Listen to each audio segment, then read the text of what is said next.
Welcome. We have done a little bit of a time warp just now. We've gone back to the future, back to the past, back again, U-turn, 15-point turn in a TARDIS. Really hard to turn a TARDIS because it's all oblong, really, really tricky to do those J-turns.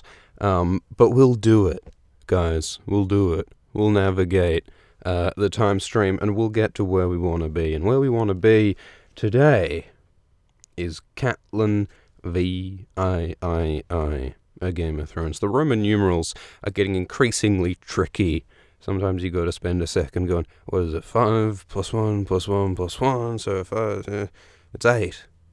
It's Catelyn 8, a Game of Thrones. Maths, it's not really what you want to be doing when you're trying to sit down and read a book, is it? Give me some of those Arabic numerals, not those Roman ones. The Roman ones are barely numerals, are they? They're just letters pretending to be numbers. Be who you really are. Be your true self. If you're a number, be a number. And if you're a letter, be a number. I mean a letter. Shit, that could get confusing. Alright, so we all in here, we all looking cozy. I see Caleb and Kata in the chat. And so, yeah, just to explain, so we did do a off-schedule episode, not so long ago, and that's going to happen sometimes, impromptu episodes, when you least expect it, just to keep you on your toes, wouldn't want you getting complacent. It's important to make sure, at any moment you got to be ready for some swift, bam. It can happen like that, out of the shadows, out from the dust. So, you just got to keep an eye open. All right, so the chat box as well is now working. So for those who haven't seen it before, the live chat on the YouTube live stream is now on the video itself, which is pretty exciting.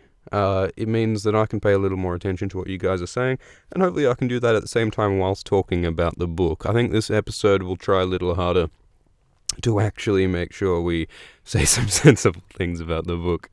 Because you don't want to get so excited about bells and whistles that you forget about the horse that carries the whole carriage, the content, You don't want to get so caught up in decorating the cake with drawing all the little pictures out of icing that you forget, hold on, I got to put some eggs and some butter and make it rise. Kato will tell you all about that, I'm sure.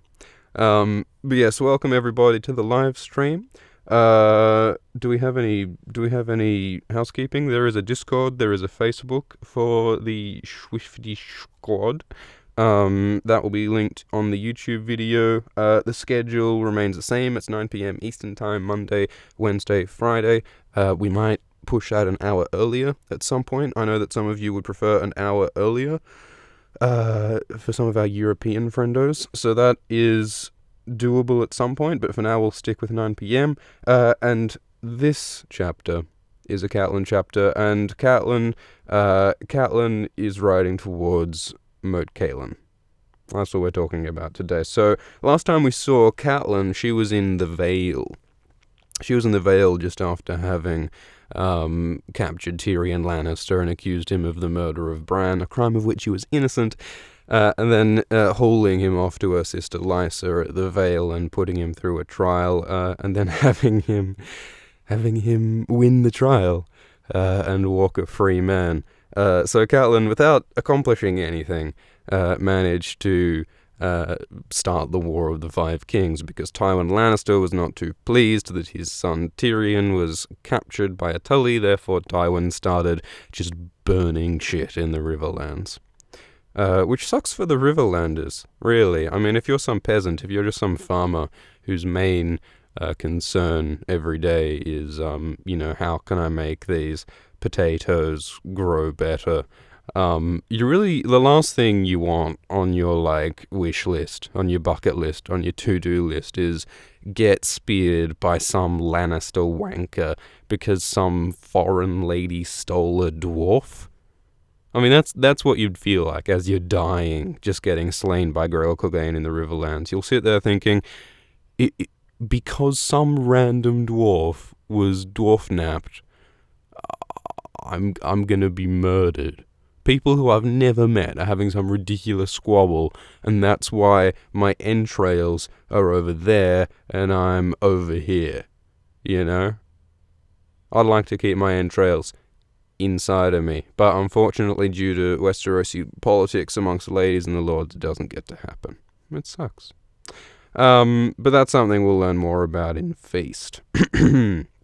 At the moment, Catelyn is riding towards Moat Cailin. So Catelyn has left the Vale. She took a boat down to White Harbour, where the Manderleys are, and then she's come with the Manderleys from White Harbour to Moat Cailin to meet up with her son, Robb Stark, who is leading an army of Northmen south in retaliation over the imprisonment of Ned Stark and Sansa being taken a hostage. So that's what's happening here. And so Catelyn approaches Moat Cailin, and she finds it hard to make out the banners on the castle. There's a drifting fog that makes it hard to see. It's almost like Catelyn has poor vision. It's almost like Catelyn has she can't see what's just ahead of her. It's almost like Catelyn has poor foresight. It's almost like Catelyn can't always appreciate the full consequences of her actions. It's almost like Catelyn just kidnapped the son of the most wealthy and powerful lord in the Seven Kingdoms without properly considering the consequences of that action. It's almost like that. So the fog maybe could be taken as that metaphor, or maybe it could just be taken as fog. So Catelyn approaches the castle, and she sees the grey direwolf of Stark, a banner hanging over Moat Cailin. So Moat Cailin is that ruined fortress castle down in the neck, which is like the narrow chokehold between the north and the south. Moat Cailin commands that gap, and so it's sort of the southernmost fortress in the north.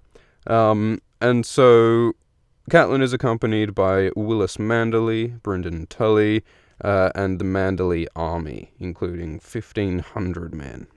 And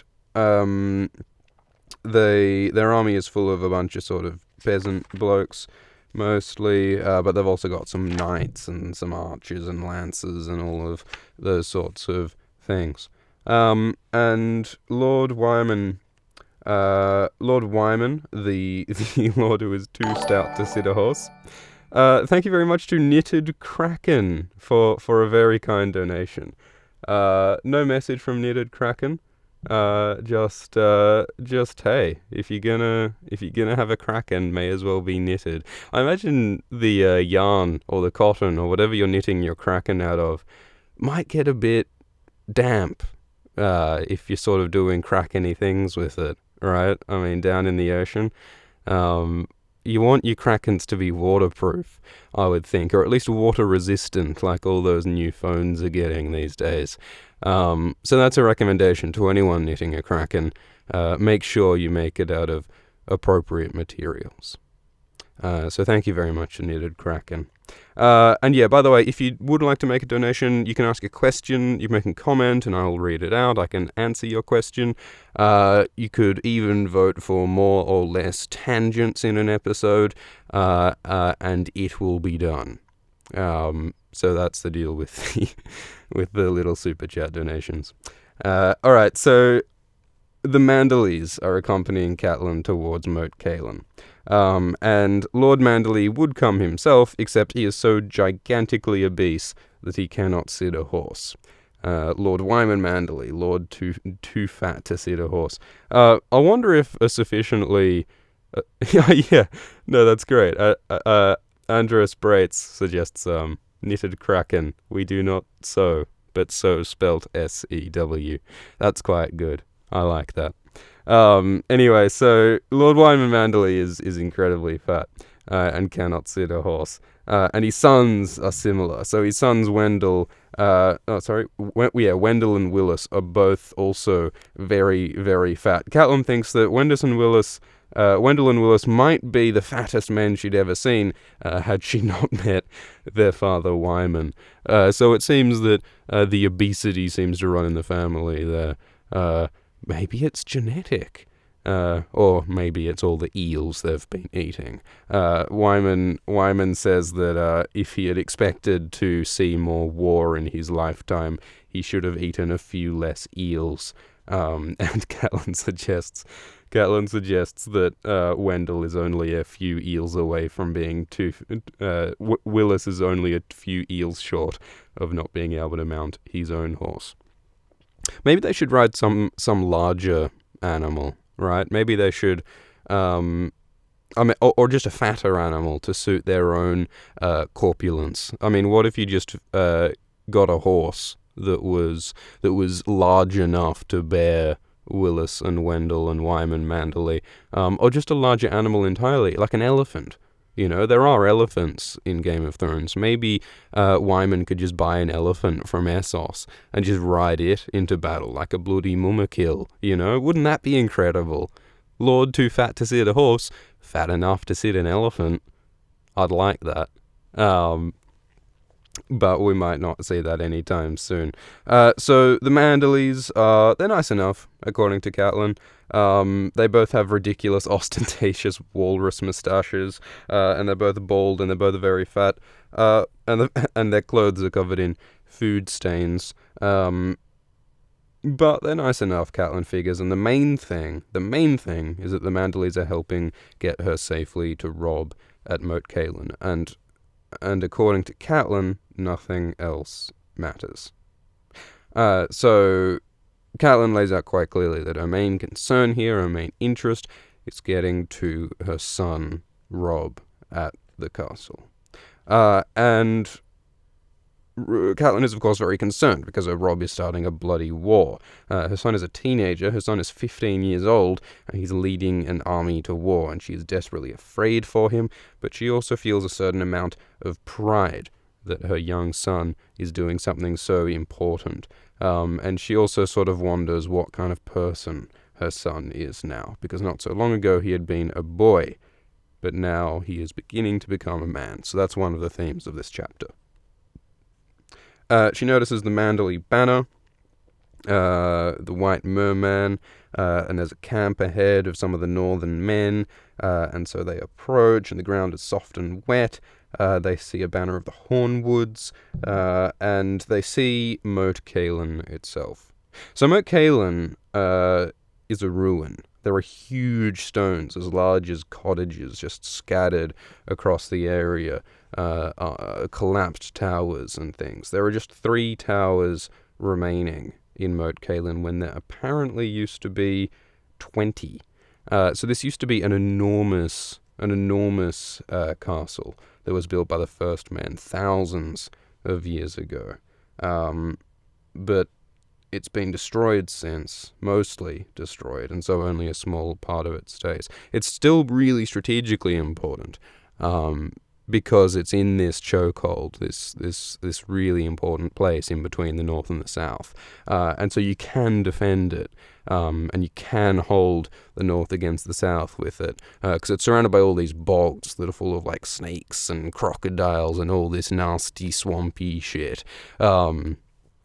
So it's a really important place, even though it's an old ruin. But it's really interesting that it is a ruin, and it is among so many ruins in the world of Ice and Fire. There are many ruined cities, ruined castles.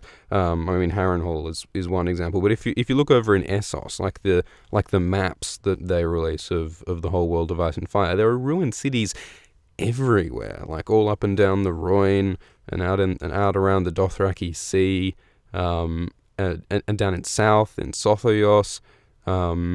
There's constant talk of ruins, and many places in Westeros are built on ruins and old abandoned structures that no one remembers how they work anymore. There's like, the High Tower, and stuff like that was built on foundations of black, oily stone that no one remembers how old it is or where it came from.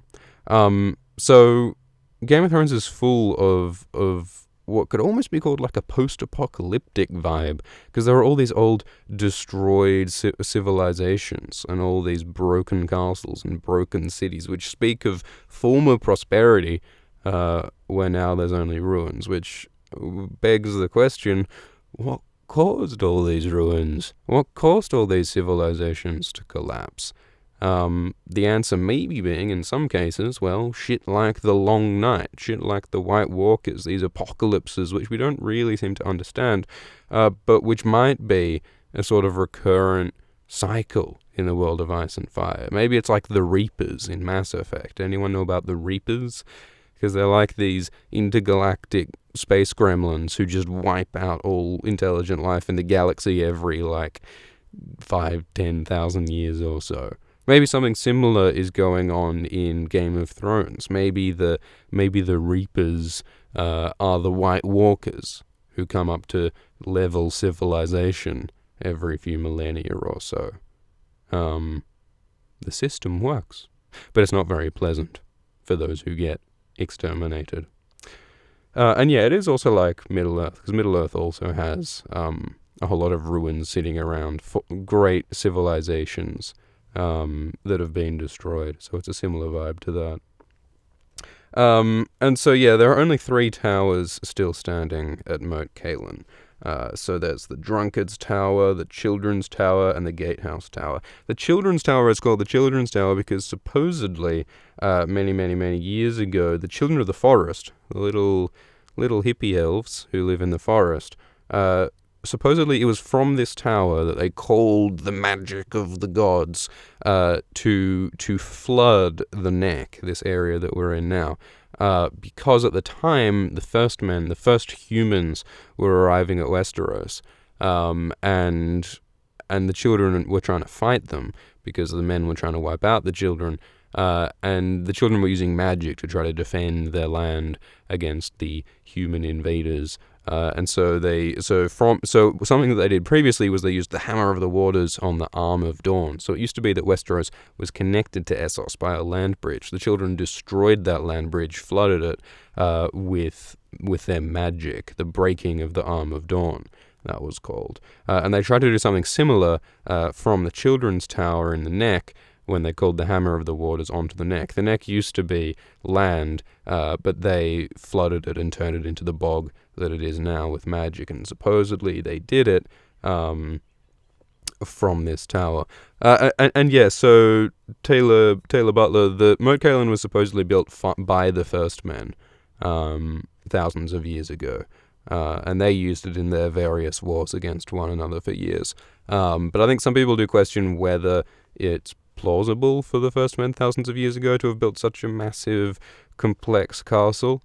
And so there are all sorts of theories about other forces being involved in the building of this stuff. All sorts of cool theories, which we might have to talk about in some kind of Alt-Shift-X video. I'll let Alt-Shift-X know for you. Alt-Shift-X. I'll get in the ear of Alt-Shift-X. I'll tell him to make a video about that. So Moat Cailin, Catelyn and the Manderleys, and Brynden Tully, the Blackfish, have turned up at Moat Cailin. And Catelyn does assure Brynden that this castle is very strategically important. She describes the bogs full of quicksands and suckholes and snakes and lizards, and supposedly ghosts, just in case lizards and snakes and bogs and suckholes aren't enough. There are also ghosts in the bogs of Moat Cailin, supposedly. The ghosts of vengeful Northmen who want to stop any Southerners getting into the north. The ghosts are racist, basically. We've got racist ghosts out in the bogs who hate Southerners and want to kill them all. Which is the worst kind, a racist ghost, a bigot ghost. Imagine if the Ghostbusters had to go out and they were dealing with not only vengeful dead, but racially abusive dead. That would just add a whole other layer of hassle to ghost busting. Real pain in the ass. I mean, a ghost is already sort of in the uniform of the Ku Klux Klan, aren't they? Not to get too topical. I mean, all they need is the pointy hat, because they're already in the white robes, right? Depending on what kind of canonical ghost you're going for. Like Casper the Ghost, I mean, he has that quite rounded head. But if he was wearing like a sort of a pointy hat, he would pretty much be like the Grand Wizard, just right there. What do they call themselves? The Grand Dragon? Something absurd. So yes, ghosts are racist. I'm glad we've established that. And Moat Cailin is scary. And so this great ruined castle has been occupied by the Northerners that are being led by Robb. So the Stark banner is on the Gatehouse Tower, the Umber banner is on the Children's Tower, and the Karstark banner is on the Drunkard's Tower. And she goes in and finds her son Robb out in a tent, and he's looking over a big pile of maps and papers because they haven't invented the internet yet, and they've got to use paper in order to work out what's what. Well, here I am with paper here. And he's talking with a bunch of his bannermen, who are the various men, the lords who lead the houses that comprise the army that he's leading. And so he's discussing war plans intently with his bannermen. And his bannermen include the Great John Umber, who he recently trimmed a few fingers off with his doggo, and Roose Bolton, the creepy lord of the Dread Fort. And then Robb looks up and sees his mum, and he says, "Mummy!" With a voice thick with emotion, he says, "Oh, Mama, you've come to look after me," is the implication of what Robb says. But Catelyn wants to run up and embrace him and kiss him and hold him, but she can't do that in front of his bannerman, because Robb is a politician now. Robb is a lord now. Robb is a man now, and so she can't coddle him in front of everyone else. So she doesn't. She sort of stands back a bit and just sort of says, "Oh, my, you've grown. You've got a beard." Because Robb does look like more of a man now. He seems taller. His wolf seems bigger. His wolf Greywind seems bigger than any wolf has a right to be. Andros Bratton wants Swift to stop saying doggo. Doggo is not a thing. I'm sorry, but doggo is a thing. Doggo is very much a thing. And you can't say otherwise, I'm afraid. And Robb's beard, by the way, is quite red. Because the Starks tend to have brown hair, the Tullys tend to have red hair. The whole sort of genetics of which is a bit questionable. All the different families in Westeros seem to have their very own hair color. And the Tully hair color seems to be red, and which is something that they don't do in the books, but in the show, but whatever. And so Catelyn strokes Greywind, and just sort of says some sort of idle chit-chat about Robb's new beard. She's just trying to seem standoffish and polite while the bannermen are around, and then the bannermen greet her. So Helman Tallheart of House Tallheart. Tallheart doesn't seem to appear in the show at all, I don't think, for some reason. I suppose it's not all that important, but still. So Helman Tallheart turns up and just sort of pays his respects to Catelyn, as do the other bannermen, and then most of them file out. And Theon Greyjoy is also here. So Theon Greyjoy occupies this weird sort of social role where, like, he's not a Stark, he's not one of the bannermen of the Starks, he doesn't command an army, but he still has like a pretty high status position where he just gets to hang out with the leader of the North, Robb Stark. So he's just sort of hanging about loosely, and they discuss the Blackfish. They discuss the Manderleys, and Robb's like, "Yep, I'm really glad to have both of you here. By the way, Roderick Cassell has returned to Winterfell to look after Winterfell. Sadly, he will die there." And then Umber walks up to Catelyn. And I was like, "Yo, Catelyn, you don't need to worry. You don't need to worry about any of this war stuff, you know? I'm fucking Great John Umber. I'm a big bloke. I'm one of the biggest men in Westeros, and you don't need to fucking worry about any of those goddamn Lannister, bloody, princely little, prissy little blonde cunts in the south. You don't need to worry about any of those cunts. You know, we'll look after Winterfell. We'll look after the North. We'll shove our swords up Tywin Lannister's bunghole soon enough, begging your pardons, and then it's on to the Red Keep to save Ned. Stop off for some snags at Bunnings on the way home, have a good meal, put my doggo in the back of a ute. Have a good night. Bevs, Palmer, Pot, just have a good time. It's all fine. You don't need to worry at all about this war stuff. So you leave it to me, catty, little catfish. We got it covered. So Great John is a little overconfident about the whole war thing, and it's almost kind of tragic knowing what we know now about his vision of how he imagines this war going.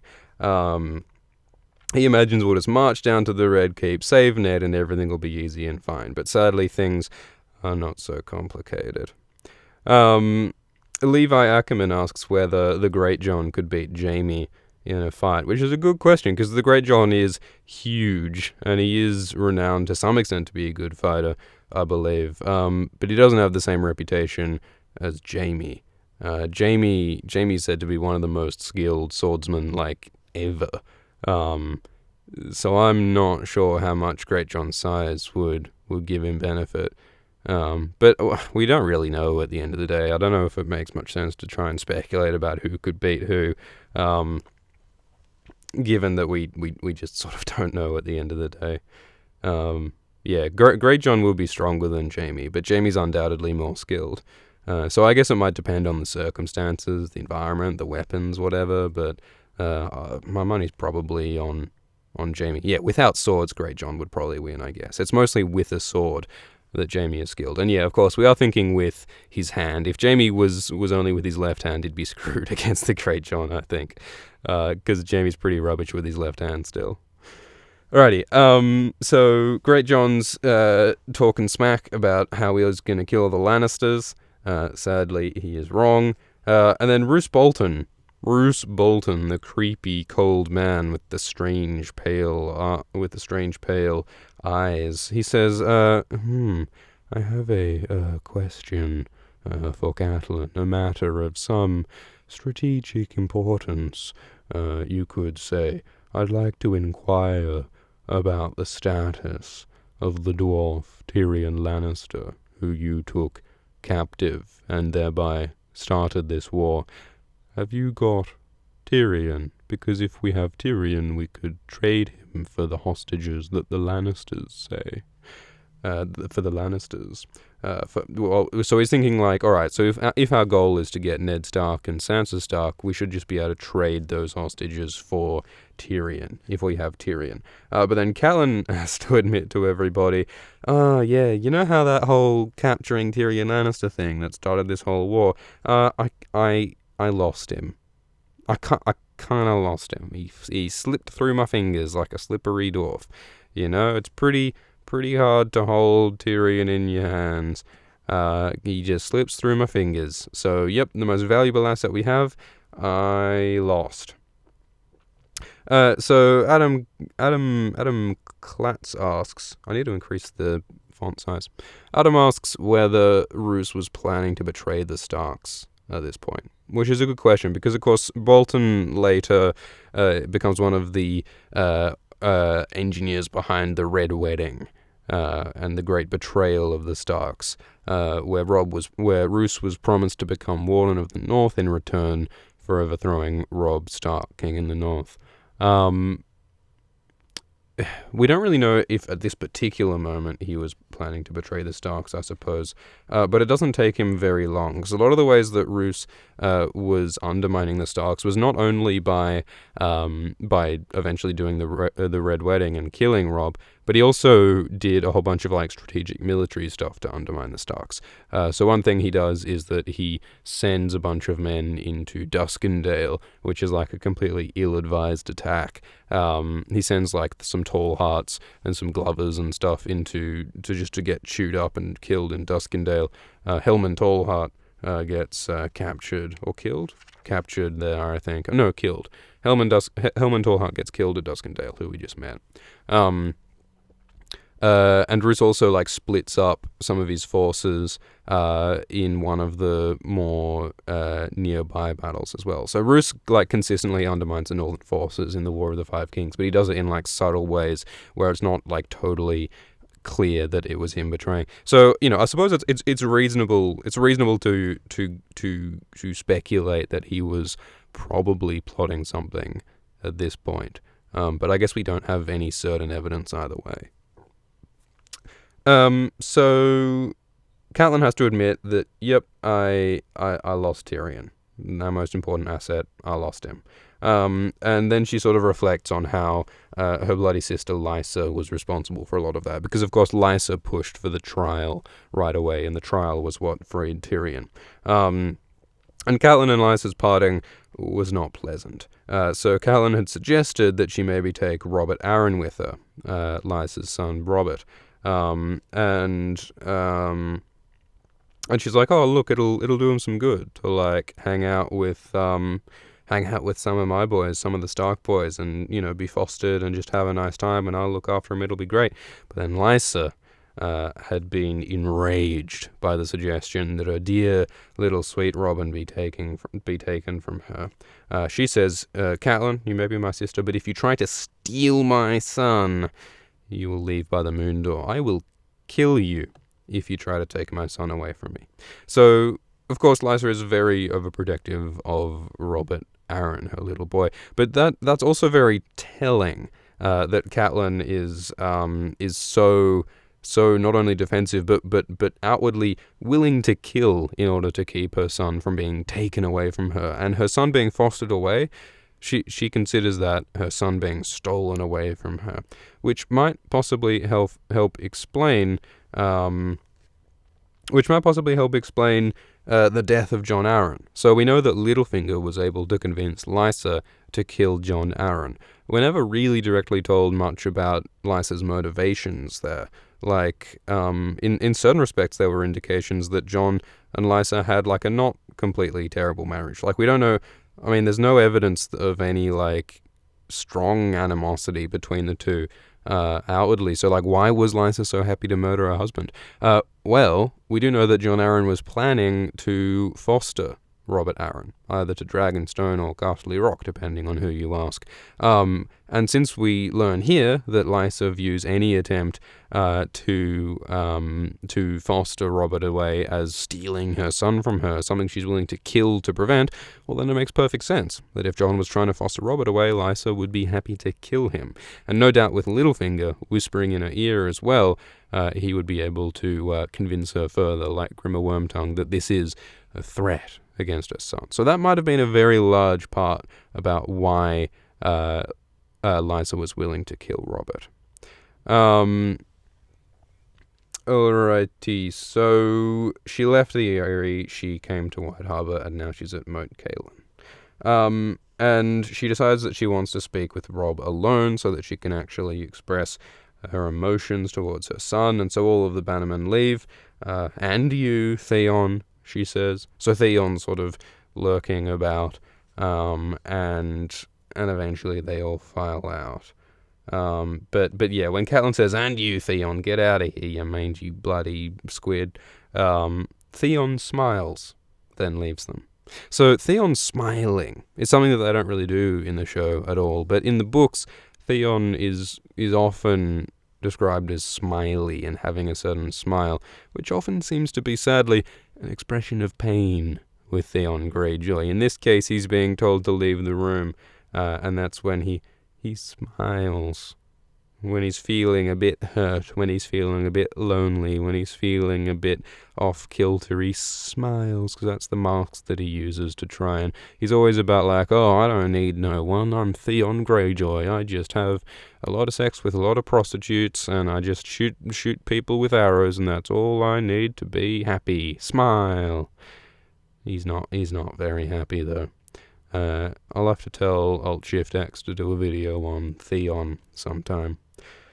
And so, finally, Robb and Catelyn are left alone. And we sneak a quick food description in here as well, because there is ale and cheese.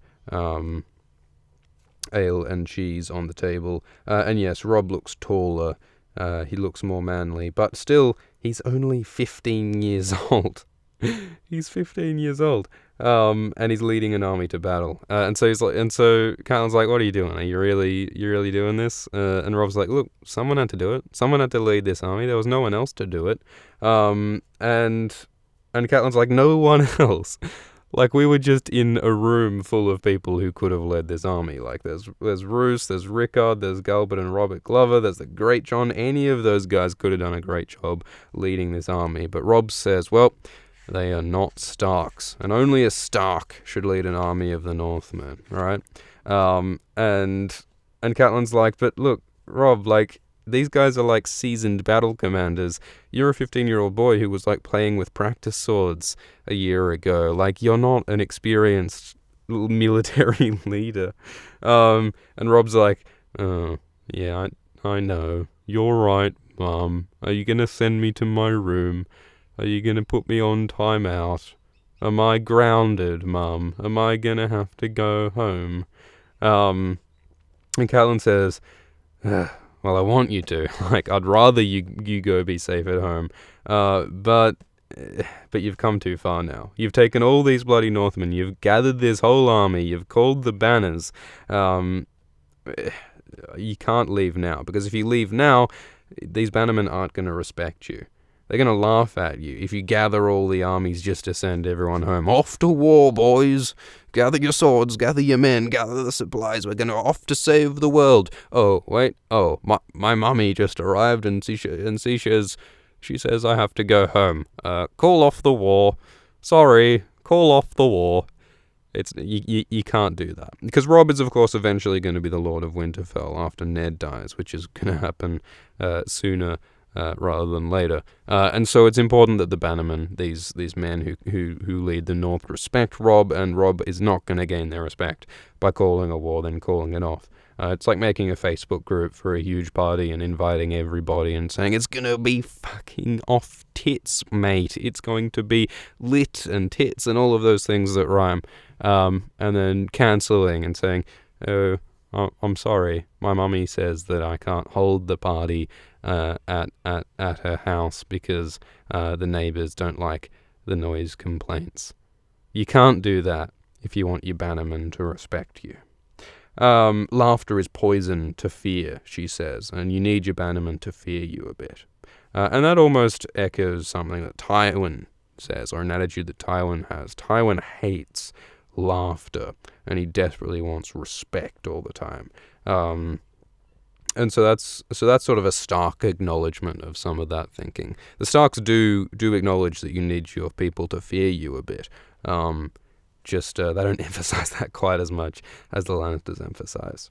And so yeah, so it's too late now. You've got to go ahead with the war, because if you turn around now, you're never going to get the respect of the people who you lead. And then they talk about Ned. So there have been reports about Ned's imprisonment, King Robert's sudden death, and Catelyn is, of course, frightened by her husband's imprisonment, but she tries not to let her son see her fear. So in the same way you've got to sort of manage your image around your bannerman, you've also got to manage your image to your son to some point. Catelyn is also trying to make sure her son respects her own strength to a certain extent, so she does not let him see her fear. And then Robb talks about the letter that he got from Sansa and gives it to Catelyn. And so Catelyn is disbelieving and angry and afraid by the letter, and she identifies that, yeah, this letter, this wasn't written by Sansa, this was written by Cersei. This is Cersei's work. And essentially what they're saying about saying, oh, look, Sansa is very well looked after in King's Landing. She's just reclining and being fed lemon cakes, and there are palm tree leaves being waved to keep her cool, and grapes are being peeled. That's what the letter sort of said, but Catelyn reads between the lines and identifies that, well, what this letter really means is that Lannisters are saying, haha, look, we've got your daughter Sansa, and if you attack our men, we'll chop her head off. So it's essentially a threat, is what Cersei has engineered through this letter. And Robb points out that there's no mention of Arya, which cannot possibly be a good sign. And Robb is again like, if you had Tyrion, if you didn't drop the bloody dwarf, we could have maybe traded Tyrion to get Sansa and Ned, the hostages. It could have been possible, but since Catelyn lacked the foresight, since Catelyn couldn't see through the fog, she made the terrible mistake with Tyrion. And Rob also says, all right, well, maybe your sister Lysa in the Vale, like, is she gonna contribute some soldiers towards our cause? Like, the Vale has lots of knights, the Vale has lots of soldiers. Can Lysa give us some of those soldiers so we can fight better? And Catelyn says, nah. Lysa's not going to let any of her soldiers out of the Vale. She just wants to defend her little bloody son. And Rob's like, shit. And so Rob has a moment of going like, fuck. Alright, so we don't have the Valemen. We don't have Tyrion as a hostage. What are we going to fucking do? I've gathered 18,000 men in this great northern army here. I don't know. I'm not certain. And then he just sort of chokes up, and then for a moment he's a boy again. So he had been a proud young lord, but now he's a 15-year-old child looking to his mother for answers again. So that duality between being a man and being a boy is a theme for Rob. And Catelyn's like, all right, look, you've got to be decisive. You've got to be certain. You got no choice, but you got to make shit happen. It's a bit like Ned. It's a bit that Ned Starkian situation of having no choice. This is your burden to bear, but you've just got to deal with it the best way you can. And Catelyn gives like Rob like a great pep talk, you know. And so she's like, look, you've got to be decisive. You've got to command respect. You've got to have power, and you know, as long as you present enough of a threat to the Lannisters militarily, then they won't kill Sansa or Ned, so long as they fear retribution from this massive army that we've got. So they've got hostages, but we've got this dope-ass northern army with which we're going to kick ass. It's almost like a mutually assured destruction type thing, where the Lannisters are threatening to destroy Ned and Sansa, but the North are threatening to destroy the bloody Lannister lands with their army. Of course, the Lannisters also have an army. The Lannisters have an army under Tywin Lannister and an army under Jaime Lannister. Armies which are bigger than the northern ones, I think. So the Lannisters do seem the Lannisters are the Goliath in this situation, and the Starks are the Samson. But always in fiction, root for the underdog. So Catelyn emphasizes, like, also, you know, we can't fuck around as well. Like, if we lose, we're fucked, basically. Remember the fate of Rhaegar's children. So Rhaegar Targaryen in the sack of King's Landing, his children, Rhaenys and Aegon, were murdered by Gregor Clegane and Armory Lorch. Tywin Lannister is the sort of man who is willing to have children slaughtered, if that's just the vibe in the room that night. During wartime, he will slay innocents. And so Catelyn's saying, well, you know, we better not lose to Tywin Lannister or he'll fucking murder our children. So pro tip, don't lose. Great advice, Catelyn. Don't lose. And so Rob's like, all right, I will not lose. I will win. And so Catelyn's like, all right, then what's the plan? What's the go? So Rob's like, all right, well, there's been fighting recently in the Riverlands around the Golden Tooth. Lords Vance and Lords Piper were sent by Edmure Tully to go fight Tywin Lannister, and Tywin apparently kicked their ass. And Rob is also aware that Beric Dondarrion was sent out by Ned from King's Landing, and they were caught in a trap. So Beric was sent to go bring the Mountain Gregor Clegane to justice for all of the raiding he's been doing in the Riverlands under Tywin's orders. But Tywin was expecting this. And so he actually attacked Beric's party from both sides, and some of them escaped, but most of them were slaughtered. And we actually learn later that this was part of a plan by Tywin Lannister to capture Ned Stark. Tywin was anticipating, rightfully, that Ned would want to lead that party himself to go and capture and execute Gregor Clegane. And so Tywin's plan was for Ned to come out with that party, Tywin to capture him, and then just trade Ned for Tyrion, and then just prevent the war from having to happen at all. So Tywin actually had a pretty decent plan for resolving this whole situation pretty bloodlessly. Well, knowing Tywin, there would have been a bit of blood, but he wanted to bring a swift end to the war. But that plan was fucked up when the horsey fell on Ned's leg.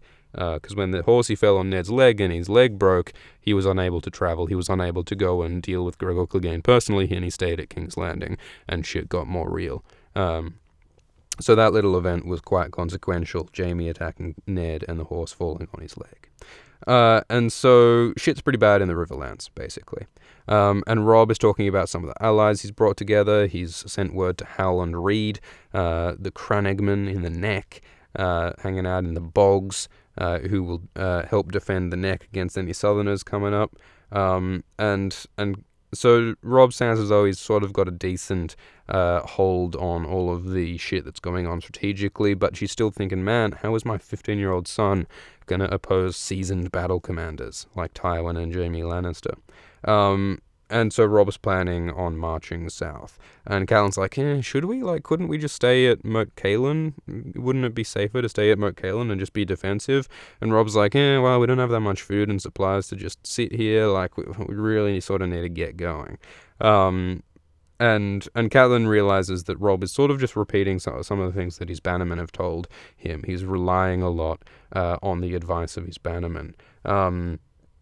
And she sort of thinks to herself, well, look, if you're listening to your bannerman's advice so closely, you better be aware of what their motivations are and what sort of men they are. Caleb Robinson asks, is there a reason why Howland doesn't join the army? And that's a really good question. Repeatedly, the Northerners keep going like, ooh, I know the worth of Howland Reed. Howland Reed sure is a great guy. The Cranagmen sure are important. They are a house that's sworn to obey the North. But they don't turn up at any of the battles. They don't turn up at any of the meetings. They just sort of stay in their bogs and doing their own little funny little bog things. At one point, they do attack Moat Cailin, this castle that we're in now, when the moat gets occupied by Ironborn. The Cranagmen do attack, but we never actually meet any of them. We never get to see any of the Cranagmen, and we never get to meet Howland Reed. So there are a lot of theories about what the Cranagmen and Howland Reed are up to.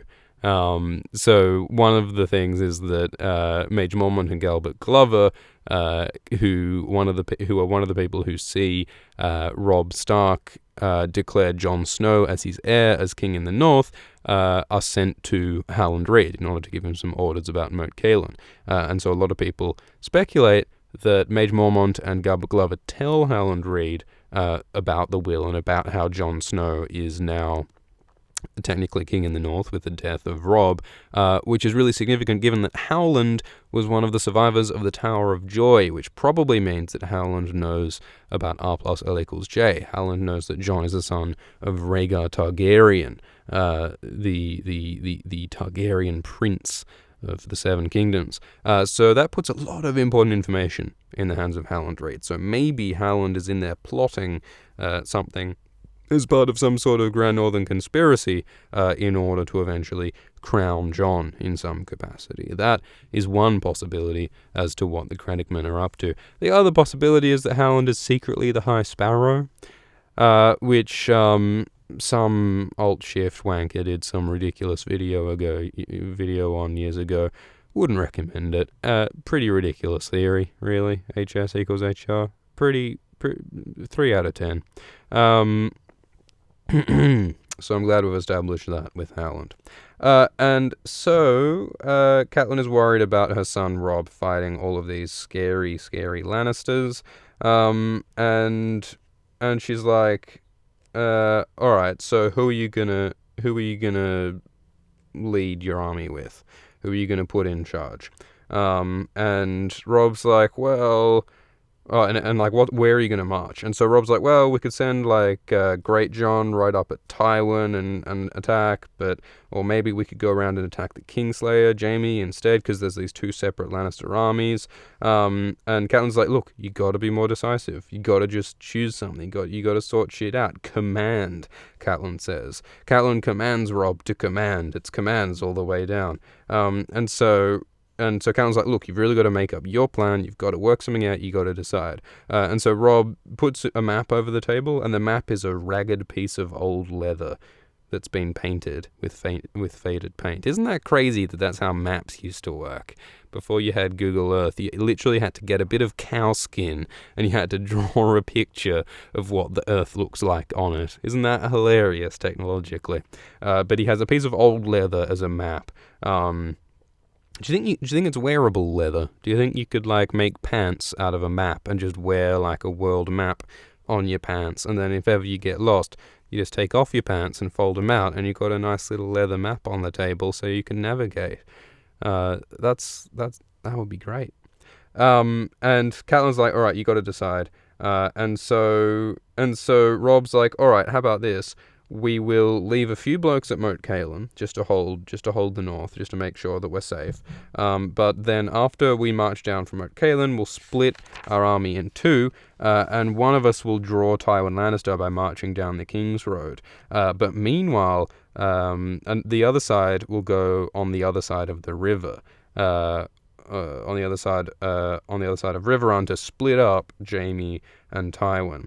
And what that does mean is that we'll have to cross the Twins, the bridge held by House Frey. And Catelyn warns that, well, that might not be the best idea to trust Walder Frey, because Walder Frey is they don't really trust Walder Frey. But Rob's like, yeah, I know Walder can't be trusted, but I think we'll sort of keep an eye on him and it'll be fine. Although, of course, eventually Walder Frey is one of the architects of the Red Wedding that kills Rob, so perhaps he was not untrusting enough of Walder Frey. But anyway, so Rob's going to go across with that Western army, because Rob always wants to take the more dangerous task himself, just like how Ned wanted to go and execute Gregor Clegane personally.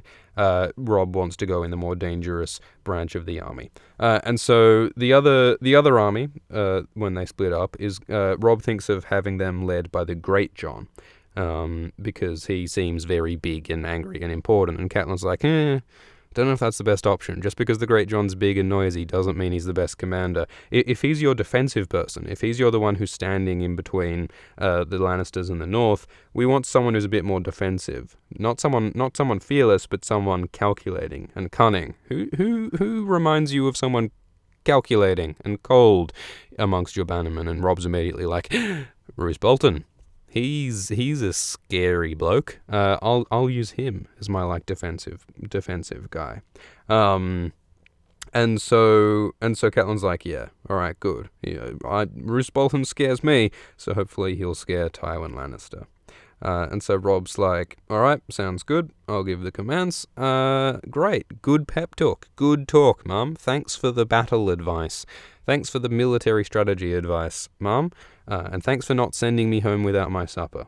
I'm going to go march off and do a war now. In the meanwhile, I reckon you should go back to Winterfell. I'll send some blokes to take you home. It'll be great.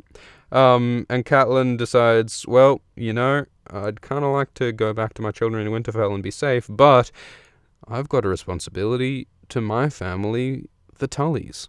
Catelyn is, of course, for all this, she was born a Tully, not a Stark. And her father, his name is Hoster Tully, and Hoster Tully is in Riverrun, possibly dying, because Catelyn has noticed that the Tullys have been commanded by Edmure Tully recently, which is unusual given that normally they would be led by his father, Hoster Tully, who's the actual lord of Riverrun. So Catelyn's concerned about the well-being of her father, so she decides to go to Riverrun, which is currently besieged by the Lannisters. She wants to get to her family and spend time with them and lend whatever strength that she has to them. So Catelyn decides to go to Riverrun. And that is how the chapter ends. So, I think that was a interesting chapter. It's cool learning about Moat Cailin, and it's interesting seeing more of the dynamics between Catelyn and Rob's whole sort of growth as a man instead of a boy, and also Catelyn's role in advising and shaping the growth of her son Rob, and indeed of, northern military strategy. Just like Daenerys and Drogo, the woman, even though she technically is not meant to be in command in any capacity, actually has a great deal of influence in deciding who attacks who and what ends up happening. Though, of course, all of this would not have to have been necessary if Catelyn hadn't just captured Tyrion Lannister in the first place. All right, so with that chapter complete, I'd like to do a Q&A, but not a Q&A where you do the Q's and I do the A's. I want to do a couple of Q's, and I want you guys to do a couple of A's, if you would be so kind. So this is Game of Thrones Abridged on Alt Swift X. I think it's fun. You guys seem to enjoy it, so we'll keep doing this.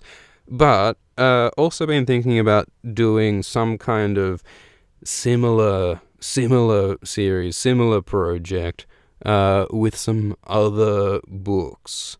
So Game of Thrones is sort of the main focus of Alt Swift X, but believe it or not, there are other books, there are other authors. George R. R. Martin is not the only person who wrote a book. Two other individuals who have written books. There are at least two other individuals. There is Lord of the Rings. Lord of the Rings is something we could maybe do, but the Lord of the Rings is fucking long, mate. There's a lot of hills, there's a lot of hobbiting. Like, honestly, like the first like 200 pages is just, it's all hobbiting. Hitchhiker's Guide is indeed something else we could do. I think might try that as like a one-off, just like the first bit of Hitchhiker's Guide I think would be really fun. I think I would have a lot to say about the Hitchhiker's Guide. I think that could be great. June is another option. June is great. But here are the two things I was thinking of, two books. I was thinking of, one, American Gods, and two, The Dark Tower.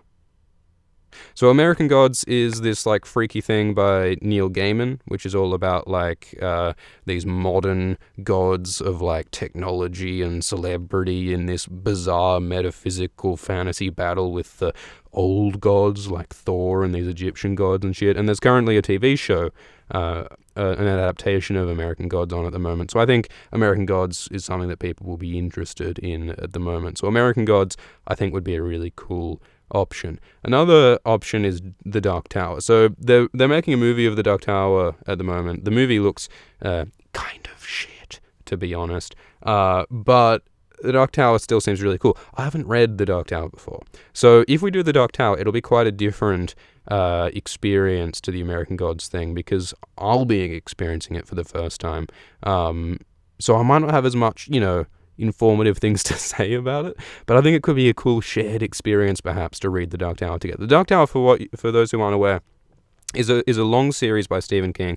It's like a dark fantasy sort of thing. It's like a fantasy epic western type thing, where like this fucking cowboy guy is like crossing this desert towards this symbolic tower, and it's sort of like weirdly post-apocalyptic. It's like dreamlike. I've read just like the first few chapters, and it's all sort of like weirdly otherworldly and ephemeral and nightmarish and like, whoa, what's the fucking going on, man? So it's a pretty cool, interesting series, I think, and it might have been an interesting one to read. His Dark Materials is also cool. The Hobbit is also cool. You've got a lot of great suggestions in the chat. But yeah, alright, I'm seeing some enthusiasm for American Gods. Yeah, maybe someone can draw up like a poll. Maybe someone can chuck in the comments of the YouTube channel a poll to decide whether American Gods or The Dark Tower or Hitchhiker's Guide or something else is something you guys would be keen for.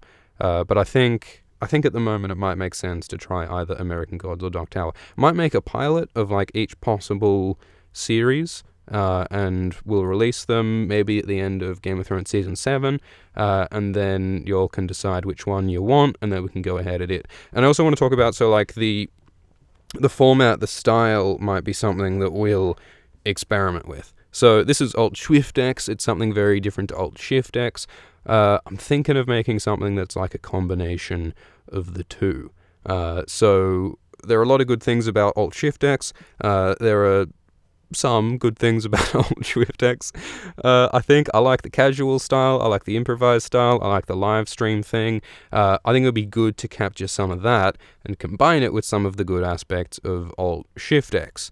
So some of the good aspects of Alt Shift X are things like knowing what's going on, saying things that are accurate, having some nice visuals or something sometime. That's all cool. So maybe it would be cool to combine the best of Swift and Shift together into some new great thing. So it would be like a book club. Yes, Misty 306, it would be like a book club. It would be like a live streamed book club chat / audiobook / improvisational nonsense. Yeah, could do it on Twitch. Could call it Alt Twitch X. That is a great name. There actually already exists Alt Twitch X. That is out there. Have made that. But another name I've been thinking of that might be nice. What do you guys think of this? All right, let's try this out. Try this on for size. What do you think of Alt Shift Radio? Alt Shift Radio. Alt Shift Radio. Does that sound good? Because it could be like a podcast as well. Like it could be something that we live stream. So you can participate in the live stream on either YouTube or Twitch or both. Can you do both? And then it gets podcasted as well, so you can download it. But I see a lot of you. Some people like the name. Some people hate the name. Because Alt Swift X. I'm assuming that you guys Alt Swift X is something that we want to keep, right? Yeah, right. We're getting mixed responses to the name of Alt Shift Radio, and that's fair enough. It's something we can think about. We could do Alt Shift Radio, but that's even harder to fucking spell. But we'll talk about that later. Let's not ramble for too long. But yes, there are cool possibilities going on, cool options. Something like American Gods of the Dark Tower would be great for a series, I think. Something like Alt Shift X, maybe with a touch of Alt Shift X. And yeah, please go check out a poll. Someone, I'm sure, will be nice enough to put together a poll to decide either American Gods or the Dark Tower or something else. So thank you all for coming to this episode of Game of Thrones Abridged on Alt Shift X. I hope you enjoyed this episode. Thank you for participating in the live stream. And I think we'll leave it there. Oh yeah, and don't worry, like keep the Swift alive, Neil O'Brien says. We're not going to kill Alt Swift X, even if we are trying these new weird series, new weird names and platforms. I think Alt Swift X is something that will continue as Alt Swift X. I think there will be a break after Book 1 is complete on Game of Thrones Abridged, but I think we will do Book 2 as well. I think we'll keep going with this Alt Swift X nonsense as well. So we'll continue to experiment with new stuff, but I think we'll keep this channel as well. So yeah, have a great night, and see you all next time. Oh, and yeah, the Alt Shift X on Discord, it is the real Alt Shift X, so you can safely make that Discord user a mod without fear of it being some kind of mole, some kind of Russian spy out to hack your DNC. Don't need to worry about that. All right, so long and good night.